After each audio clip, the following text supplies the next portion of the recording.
Hello everyone and welcome to the channel. Today I will review the Sennheiser Accentum wireless on-ear headphones.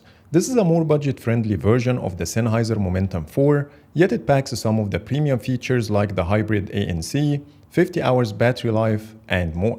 In this video I will share with you the top pros and cons after using it for the past month. So without further ado, let's jump in. Starting with the pros, one of the best things about this headphone is the comfort. It has a lightweight, very flexible, the headband and the ear cups are covered with plenty of soft and comfy cushions with an adjustable headband. It's entirely made of plastic, yet it feels premium, and you won't hear any cracking noise when you hardly squeeze it or bend it. So comfort-wise, I would say it's one of the best. Number 2, the sound quality.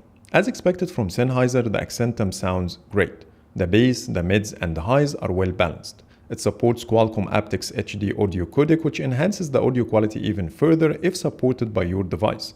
The Smart Control app gives you some useful audio settings like the 5-band EQ that you can adjust to your own taste or pick one of the different presets. But what's unique here, if you are not sure how to set your EQ, you can use the sound check feature. First, play your favorite music and it will take you through a wizard. You need to choose either A, B, or C in each step based on your own preference, and once done, the app will automatically set your EQ based on your choices and save it to the list. On top of this, you get the bass boost toggle, which I really like as it makes the bass noticeably stronger without impacting the audio quality, and finally the podcast toggle, which disables the EQ and enhances human voices. So overall, I'm really impressed by the sound quality of this headphone. Number 3, the active noise cancelling and the transparency mode. I didn't come across any headphones that cancels 100% of the background noise, and the Accentum is no exception. I would say it cancels at least 80% of the ambient noise if you are in a quiet room, and about 50 to 60% if there is music playing or people talking right next to you, which is about the same as my Pixel Buds Pro and the Apple's AirPods Pro. But what I like more is the transparency mode, as it sounds so natural. It almost feels like I'm not wearing the headphones, which I really like, and it's far better than my Pixel Buds Pro that I use daily. Sennheiser also added a unique feature that I didn't see before. It's called side tone. It simply uses the transparency mode to allow you to hear your own voice while making calls to give you a natural experience with the ability to adjust the level. From my testing, it does provide a natural experience and I have it enabled all the time. Plus, it's a separate feature that works automatically, so you don't need to turn off the ANC every time you get a call in case you want to hear your own voice. So to sum up, the ANC performance is good enough, the transparency mode exceeded my expectations, and the side tone feature is very handy. So all three together will give you a great overall experience. Number 4, the battery life. And I have to say that the Accentum takes forever to fully drain its battery. As per Sennheiser, it lasts up to 50 hours on a single charge. From my testing, it consumes 2% per hour on maximum volume and the ANC activated, which matches Sennheiser's claims, and that's impressive.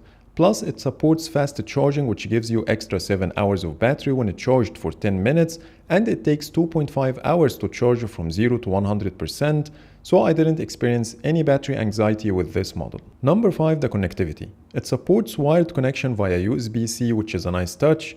Plus, you can use the wired connection with one device and connect it to another one via Bluetooth simultaneously, and it will automatically switch between them based on your activity. Similarly, it can also connect to two devices at the same time wirelessly via Bluetooth, and it works the exact same way. I also found that the Bluetooth range is quite good, but it has one problem that I'm going to talk about later. So these are the pros of the Sennheiser Accentum, and now let's talk about the cons. Number 1, the physical buttons. I found it a bit hard to deal with them. I always take few seconds extra to figure out which button is which before pressing, and that annoys me a bit. I wish it had touch controls like my Pixel Buds Pro for quick actions like skipping tracks and increasing the volume, which is much easier to deal with. Number 2, the mic quality in phone calls. While people can hear and understand what I'm saying clearly in quiet environments, but they all agreed that my voice is a bit muffled, which is not a big deal. In windy environments, things get a lot worse and it's hard for the recipient to hear what I'm saying in this situation, so you need to keep that in mind. Number 3, and the last one, right after pairing the headphone via Bluetooth and play something, it shutters for the first 5 seconds and never comes back as far as the connection is active, but it's still annoying and I wish Sennheiser will address it in the future. So these are the pros and cons I experienced with the Accentum wireless headphones. When you add the $179 price tag to the equation, I would say it's definitely an amazing deal, especially when you compare it to the Sony's XM4 and 5 or the Bose Quiet Comfort. They are not only a lot more expensive, but also none of them come even close to the 50 hours battery life of the Accentum, plus you get a great sound quality, design, transparency mode, and connectivity. So I think that's pretty much it for today. That was my review for the Sennheiser Accentum wireless headphones. Please let me know in the comments what do you think. But for now, thanks so much for watching and see you in the next video.